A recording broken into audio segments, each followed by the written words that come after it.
nothing to lose. It ain't my fault.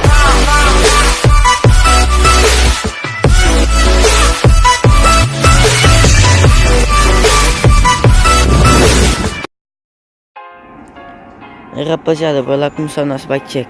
Começando aqui por trás, temos um pneu Maxxis 2.5 Minion DHF. O aro é um Trail Rock. Aqui o esticador é um Shimano Alívio.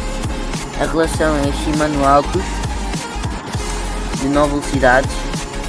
Aqui o cubo é um Quando. O disco é de 160, é um Tektro. Aqui o freio é um Tektro. Passando aqui agora na parte da frente, temos um guia de corrida da 30. A pedaleira eu não sei o nome, mas vou deixar aí na descrição. Aqui o pedal é um GTS. O quadro é um Berg Trail Rock 2.4. Agora aqui na frente temos um pneu Michelin 2.4. Um aro Trail Rock também. A suspensão é SR Santor 100mm.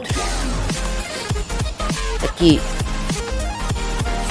o freio dianteiro é um XTDR. O disco é 160. Aqui o XTDR. E é isso aí, rapaziada. Aí a bikezinha nova.